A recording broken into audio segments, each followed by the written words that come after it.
dan menjadi kesempatan penting yang sangat berpengaruh pada kualitas hidup anak di masa kanak-kanak hingga beranjak dewasa.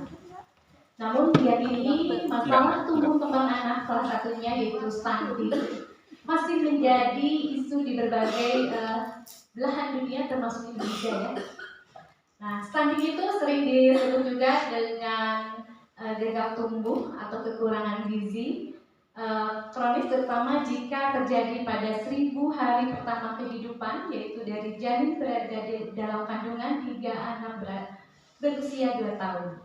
Nah, untuk itu kita sebagai sekolah penggerak, PAUD penggerak, bagaimana cara kita mengatasi gagal tumbuh tersebut. Untuk itu mari kita dengarkan materinya dari pemateri kita.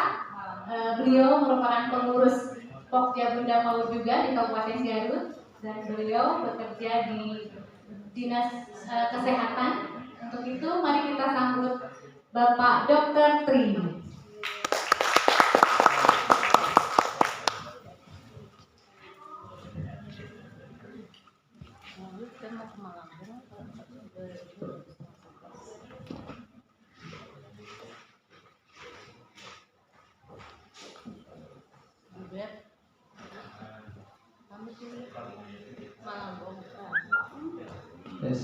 Terima kasih. Assalamualaikum warahmatullahi wabarakatuh. Yang berhormati Bunda PAUD Kabupaten Garut, pengurus Bunda PAUD semua, dan ini apa tadi? PAUD Sekolah Penggerak. Sekolah Penggerak Pak. Program Sekolah Penggerak PAUD dari berapa tadi? 2000 PAUD dari 2.300 yang terpilih sekarang sampai angkatan 2 ada 29. Untuk tangan dulu terpilih.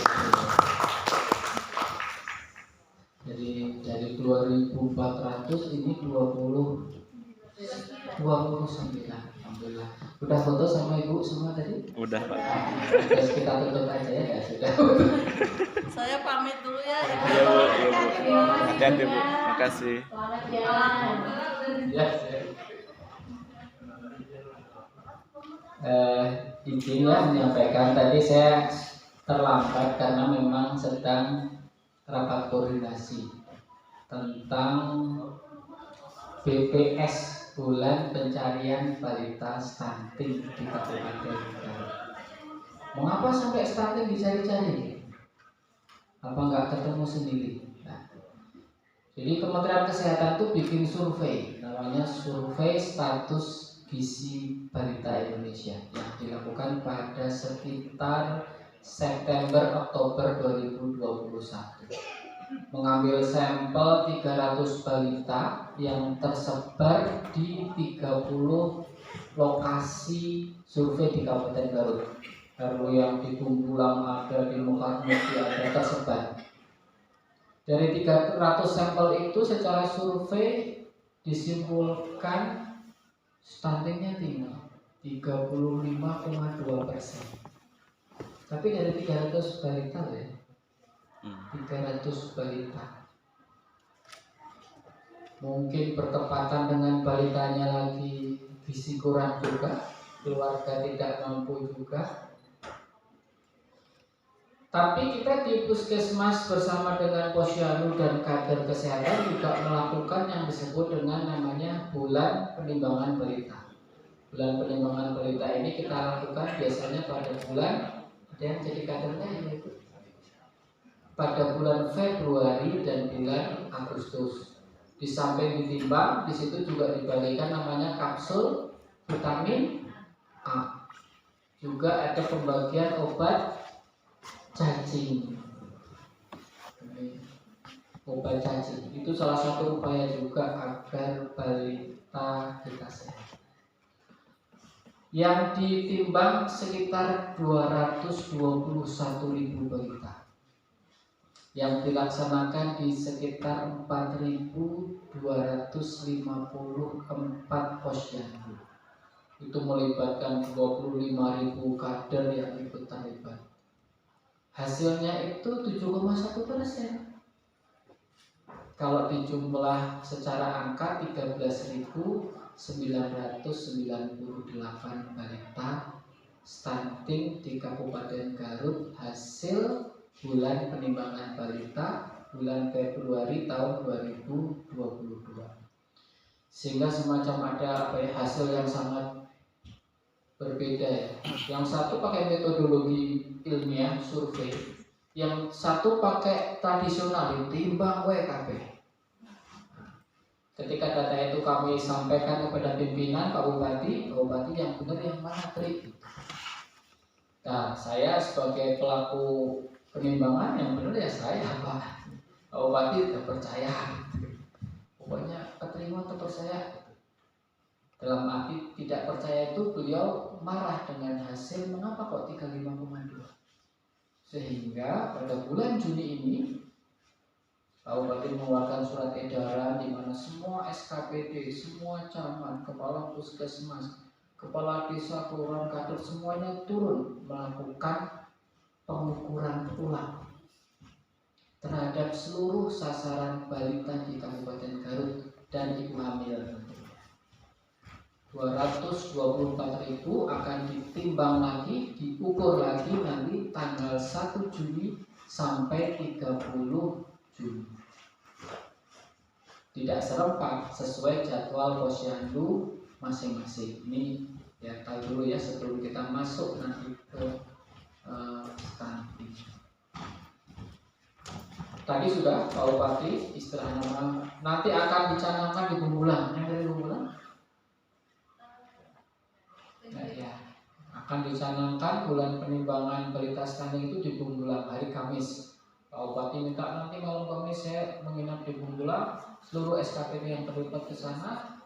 Kamis pagi kita pencanangan bulan pencarian balita stunting di Bumbulang. Kita sedang mencari posyandu mana yang saat itu buka, tanggal 2 buka.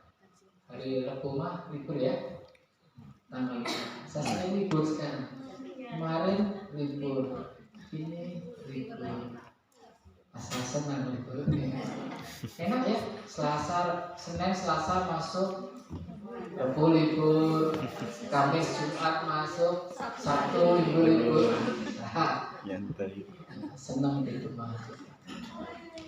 Nah, harapannya apa? Harapannya nanti yang pertama yang nimbang itu bukan hanya kader, tapi harus oleh tenaga kesehatan bersama kader. Jadi sudah beda. Dulu yang nimbang kader, sekarang tenaga kesehatan bersama kader. Sehingga puskesmas bikin surat tugas, bidan ini, perawat ini ditugaskan ke posyandu untuk membantu penimbangan. Harapannya lebih akurat karena dilakukan oleh tenaga kesehatan. Alatnya nggak pakai dacino kiloan beas tidak. Kita punya alat yang standar, cuman jumlahnya belum banyak, sehingga satu desa hanya satu dibawa ke posyandu ini ditimbang. Tenaga kesehatan alatnya standar dilaporkan langsung hari itu juga. Pak Bupati pengen malamnya tahu ini berapa yang stunting, berapa yang stunting. Bulan pencarian balita stunting itu hanya awalnya saja, baru mencari saja. Tentunya bulan Juli, Agustus, September, Oktober, November ke sana, Pak Bupati akan mencanangkan gerakan besar mencegah stunting. Mungkin apain stunting dicegahnya? Tadi Ibu Bupati, Ibu Dia bilang mungkin stunting itu faktor turunan. Ya. Dan sebagian besar dari kita mungkin bilang juga ada bapaknya kecil, ibunya kecil, maka anaknya juga kecil.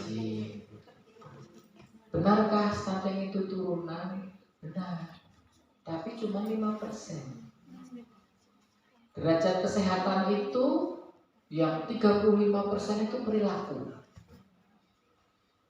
Yang sekitar 30% itu lingkungan, 15% pelayanan kesehatan, 5% itu keturunan. Jadi kita tidak adil setiap yang pendek kita itu keturunan. Turunan tanjakan sekarang. nggak musim turunan, sekarang harus tanyakan. Jadi mungkin 5% dari stunting itu memang karena turunan. Dengan asumsi teorinya gini, 17% ibu yang tingginya kurang dari 150 akan melahirkan bayi stunting. Tapi cuma 17%. Jadi ibu yang kurang dari 150 tingginya itu akan 17% akan melahirkan balita stunting. Tapi memang balita stunting nggak bisa diapa-apain? Nggak juga, nanti bisa. Jadi udah ya, dijawab ya, bukan karena keturunan. Jadi kalau bilang stunting bukan karena keturunan. Karena keturunan hanya menyumbang 5% saja. Selebihnya oleh nomor 1 perilaku. Contoh ya, perilaku. Bayi itu lahirnya sehat, ditimbang 3 kilo, panjang badannya 49 atau 50 cm. Tapi ibunya bekerja di Changsi. Kira-kira bakal disusuin sampai 6 bulan enggak? Enggak. Dan ini kejadiannya fakta yang saya ceritakan. Saya ada kasus gizi buruk, kita kasih bantuan berupa susu. Pas kita datangnya, sudah dikasih susunya apa? SGM oleh neneknya. Ibunya kerjanya di mana? Di Changsi. Setelah kita lihat ternyata encer susunya. Sudah tidak diberikan ASI eksklusif, diberi bukan salah SGM-nya juga ya, dikasih SGM tapi encer. Kebutuhan gizinya kurang, akhirnya yang tadi lahir tidak stunting malah jadi Stunting. Itu bukti itu perilaku. Harusnya ASI eksklusif. Nah, ASI eksklusif mah kalau bahasa kami, bahasa kesehatan itu kan titipan ASI itu. Emang ASI buat siapa? Buat ibu? Bukan. Buat mau pulang buat bapak. Saya langsung berhenti yang kodenya ibu-ibu. ASI itu buat Bayi.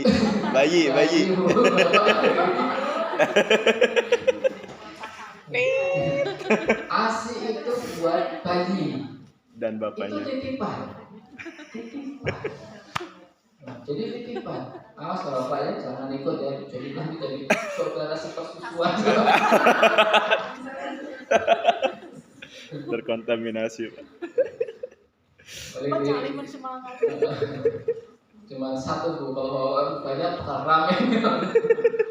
Jadi ASI itu titipan dari Allah ke ibu. Udah kok bisa ya?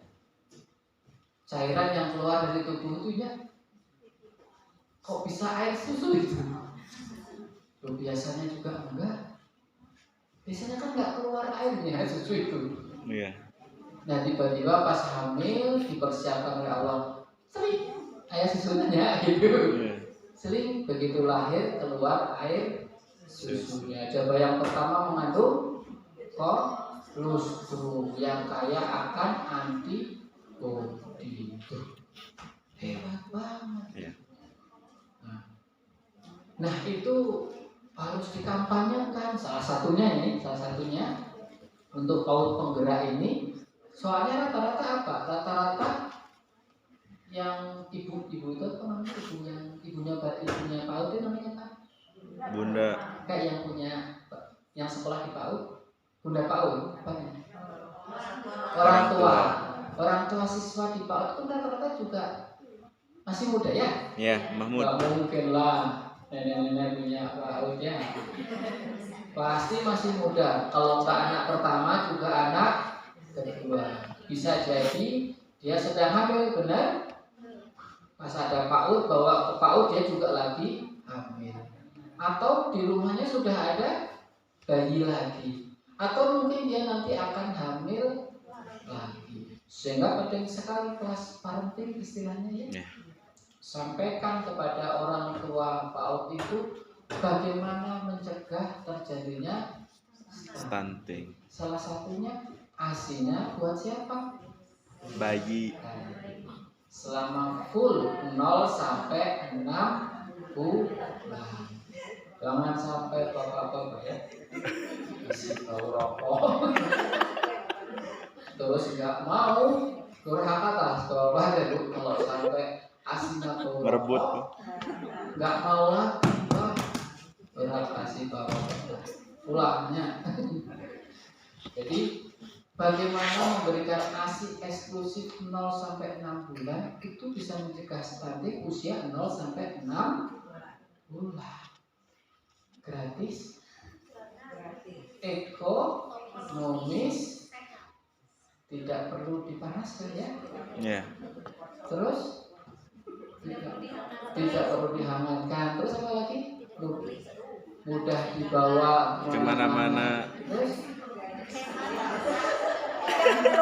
tidak ada luasa. Terus Tanpa bahan pengawet. tanpa bahan pengawet, tanpa pemanis buatan. Terus kemasannya indah. Indah.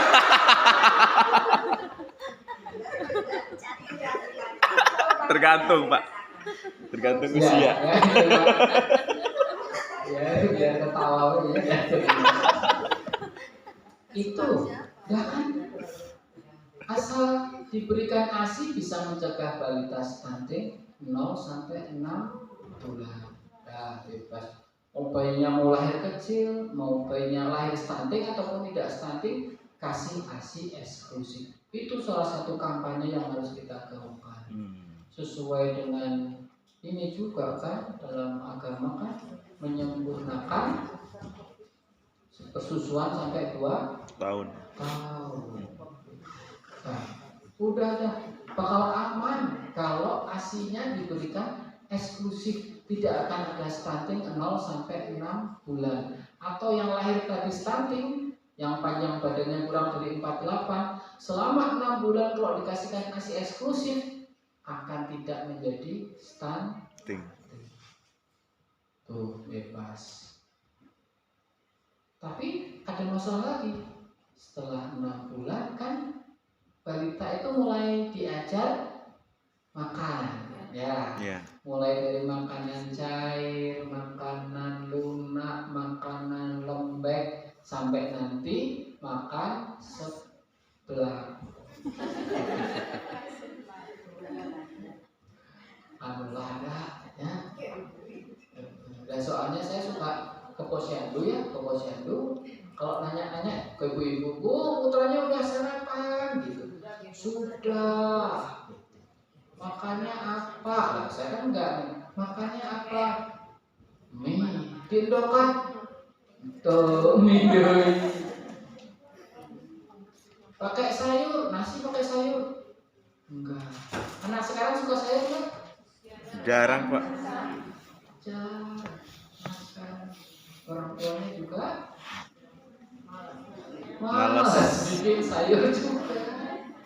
Nah, jadi nanti ketika tadi ASI tidak diberikan, bukan salah ASInya, tapi perilakunya, perilaku orang tuanya. Lebih memilih mungkin ya, bekerja penting juga ya, bingung juga ini ya. Itu tuh manusia itu bikin solusi aja, bikin masalah. Secara ekonomi jadi solusi kan? Kerja, ibu bekerja, itu solusi. Tapi kalau punya bayi jadi masalah buat bayinya karena tidak ASI eksklusif. Beda dengan pegadaian. Kalau pegadaian gimana? Mengatasi masalah tanpa masalah. Cek saham. Cek itu. Kudu ditebus. Aneh-aneh. Wah, itu pegadaian. Slogannya. Nggak ada manusia itu yang bikin solusi tanpa masalah itu tidak ada, tapi ya biarlah ya. Yang penting uangnya buat beli susu juga yang berkualitas. Oke. 6 bulan kesannya bayi itu diajar untuk bisa makan seperti kita, makan sebelah. Maka wah ini butuh orang tua yang mempunyai pengetahuan tentang pemberian makanan pada balita. Sering dikasih apa kalau punya balita? Masih muda-muda kan punya balita kan? MPASI yang beli di warung itu kan? Yang beli terus disobek dulu.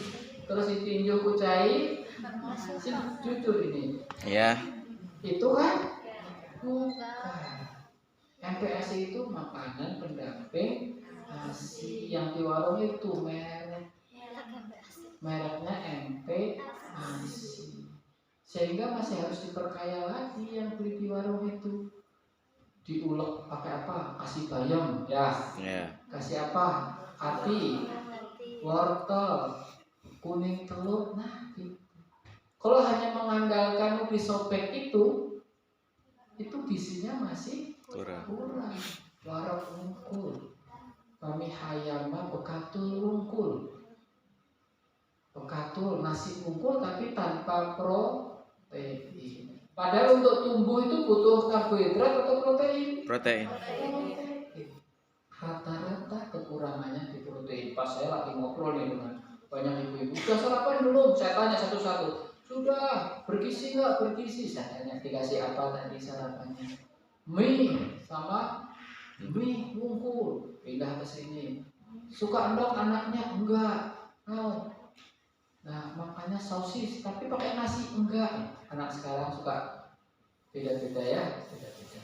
Artinya memang kita harus memastikan setiap makan itu ada karbohidratnya, ada proteinnya, ada vitaminnya, ada mineral. Itu yang disebut dengan gizi seimbang. Kalau zaman dulu namanya 4 sehat 5 Sempurna. Kalau sekarang istilahnya gizi seimbang. Seimbang sesuai usia, sesuai. Itu cara mencegah stunting. Jadi memang dibutuhkan ibu-ibu yang telaten, yang teliti. Kalau zaman dulu nih ya, zaman dulu ya. Kalau ngasih makan anak itu sampai keliling kampung. Ya, benar. Keliling kedua. Sekarang kira-kira keliling kampung atau sambil gini? HP. Sambil HP ya. Sambil gini-gini bukan? TikTok. Benar. Ini harus diteliti. Salah satu faktor stunting itu mungkin karena media sosial, bukan TikTok kan. Padahal di TikTok itu banyak, saya juga suka lihat TikTok. Cara membuat bubur ada ya, jualan juga ada. Nah, fokusnya sudah berbeda. Orang-orang sekarang bukan hanya ibu-ibu, bapak-bapak, anak semua juga, anak kecil juga. Punya anak balita usia 5 tahun di rumah. Kalau makan sambil nonton apa? HP. Makannya berapa lama? Sebentar. 2 jam makan sambil nonton HP. Nonton makan sahur. Dek makan. Kalau saya gitu. Anak kecil SD kelas 5 nya, anak istri itu. Iya, anak istri saya itu. Makan sahur, buah-buah, nonton deh. Akhirnya bosan. Ayamnya nggak dimakan, yang dimakan nasinya. Nah ini terjadi. Itu kalau anak sekarang nggak usah 5 tahun, udah 2 tahun dia sudah bisa gini-gini ya benar. Wah gini cari mainan. Sehingga memang diperlukan ibu-ibu yang telaten agar tidak stunting. Jangan anaknya nonton, ibunya juga Nonton. Terus ditinju, terus disobek, ditaruh di depan anaknya nonton, ibunya mojok. Balik dia tak saluran. Nah, enggak, ini faktor saja. Salah satu faktor mengapa bisa terjadi stunting. Ini gambaran. Jadi nanti di kelas parenting itu nanti bisa sampaikan tentang bagaimana pola asuh, bagaimana makanan yang bergizi buat balita. Pastilah yang punya putra masih PAUD, mungkin anak pertama, anak kedua, atau anak ketiga, atau bakal hamil lagi atau punya balita di rumah. Sehingga penting sekali memberikan bekal bahwa dok kita uji cobakan yang PAUD penggerak ini nanti bisa mensosialisasikan stunting kepada orang tua siswa. Siap semua? Siap. Materi-materi di download atau saya nanti minta ke Bu Awad ya. Materi-materinya yang sederhana saja, termasuk cuci tangan. Ini sederhana. Cuci tangan sebelum makan. Pertanyaan saya, yang cuci tangan itu ibu atau balita? Balita. Dua nih. Rata-rata yang dipikirin kan ibunya kan. Hari balita habis makan tanah, main tanah gitu kan. Iya. Yang cuci tangan itu kalau kita bicara tentang stunting yang cuci tangan, fokusnya di anaknya. Dikasih makanan habis main tanah, cuci tangan dulu, baru makan. Orang tuanya pasti akan menyediakan makanan. Nah, yang sering kita lupa anak-anak kecil kita. Nah, sehingga banyak yang cacingan anak kecil. Punya anakku cacing kremi itu pernah? Ya, saya juga pernah cacing kremi.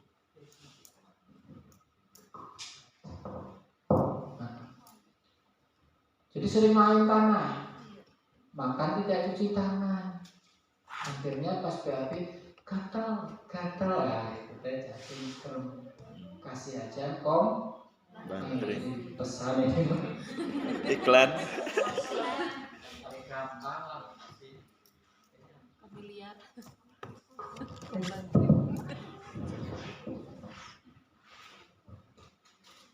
Dan di Posyandu ada programnya, setiap 6 bulan semua balita yang lebih dari 1 tahun ya, 6 bulan dikasih bukan cacing setengah. Mau cacingan mau enggak, karena potensi Cacingan. Kalau sudah cacingan, makannya banyak, tapi dimakan sama siapa? Cacing. Jadi perutnya Buci truk. kalau saya nggak cacingan. Pak berapa Pak? Itu aja mungkin sederhana yang saya sampaikan. Silahkan, yang penting semangatnya, semangat untuk mencegah balita stunting. Materi apa itu stunting, dampaknya buat jangka pendek apa, jangka menengah, jangka panjang, jangka Dapur. iman.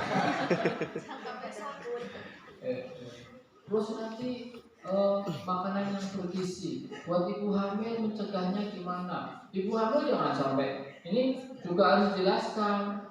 Salah satu upaya mencegah bayi baru lahir stunting itu ibu hamil. Nanti ada yang lagi hamil nggak? Sekarang? Enggak. Menuju. Ada yang lagi hamil? Menuju.